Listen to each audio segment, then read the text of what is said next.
कांग्रेस सांसद और लोकसभा में विपक्ष के नेता राहुल गांधी इस समय अमेरिका के दौरे पर हैं। इस दौरान उन्होंने बोस्टन में एक मीटिंग में भारतीय प्रवासियों को संबोधित किया और आरोप लगाया कि भारत में चुनाव आयोग के साथ समझौता किया गया है। उन्होंने आगे कहा कि सिस्टम में कुछ गड़बड़ है।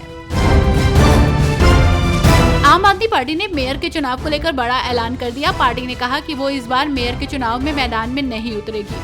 पूर्व सीएम आतिशी ने कहा कि इस वक्त तोड़ फोड़ के बाद एमसीडी में बीजेपी का बहुमत है। हम तोड़ फोड़ की राजनीति नहीं करते, तो हम इस बार चुनाव नहीं लड़ रहे हैं। बीजेपी अपनी ट्रिपल इंजन की सरकार चलाए। भारत इलेक्ट्रॉनिक ज्वाइंट वेंचर में चीनी इक्विटी निवेश को 10% तक सीमित कर सकता है, जो टेक ट्रांसफर पर निर्भर है। भारत लोग मैन्युफैक्चरिंग को बढ़ावा देना चाहता है। ऐसे में भारत चीन के सामने ऐसी शर्त रख रहा है जिससे उसे फायदा ज्यादा हो। मौजूदा समय में चीन अमेरिका के साथ टैरिफ वॉर से जूझ रहा है, जिसकी वजह से चीन भारत की शर्तों को मानने के लिए तैयार है। महाराष्ट्र की राजनीति में ठाकरे भाइयों के एक साथ आने की खबरों ने सियासी सरगर्मी बढ़ा दी है। इस बीच इस पूरे मामले को लेकर शिवसेना यूबीटी के मुखपत्र सामना में राज ठाकरे की राजनीति को लेकर सवाल खड़े किए गए हैं। इसके साथ ही साथ आने को लेकर चल रही चर्चाओं पर बात की गई है। पश्चिम बंगाल के मुर्शिदाबाद में जारी हिंसा और सुप्रीम कोर्ट पर हो रही बयानबाजी के बीच पश्चिम बंगाल में राष्ट्रपति शासन की मांग वाली याचिका पर सुनवाई हुई। इस याचिका पर सुनवाई की मांग वकील विष्णु शंकर जैन ने सुप्रीम कोर्ट से की है। विष्णु ने कहा है कि बंगाल में पैरामिलिट्री फोर्स की तत्काल तैनाती की आवश्यकता है।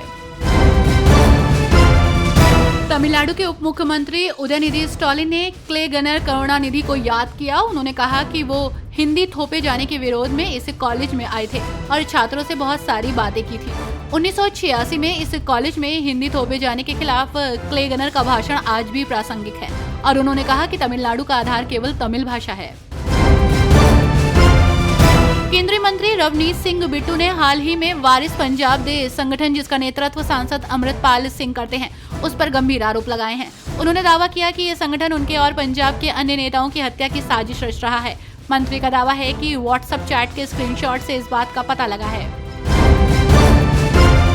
अमेरिकी उपराष्ट्रपति जेडी वेंस 4 दिवसीय यात्रा के लिए भारत पहुंच चुके हैं। जेडी वेंस के साथ उनकी पत्नी उषा वेंस, उनके बच्चे और अमेरिकी प्रशासन के कुछ खास अधिकारी भी मौजूद हैं।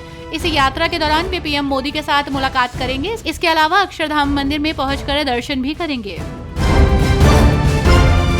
निशिकांत दुबे को बीजेपी प्रतिद्वंदियों के खिलाफ उनकी मुखरता और विभिन्न मुद्दों पर अपनी पार्टी का बचाव करने के लिए जाना जाता है। हालांकि इस बार झारखंड के गोंडा से इस लोकसभा सांसद ने एक ऐसा बयान दिया है जिसे लेकर विपक्षी बीजेपी पर हमलावर हैं।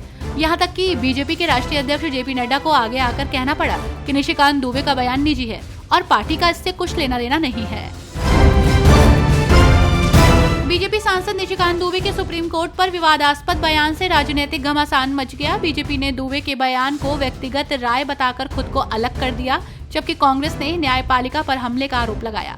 असम के मुख्यमंत्री हिमंत बिस्वा शर्मा ने कांग्रेस पर न्यायपालिका के प्रति दुर्व्यवहार का आरोप लगाया, जबकि बीजेपी ने न्यायपालिका की स्वतंत्रता का समर्थन किया।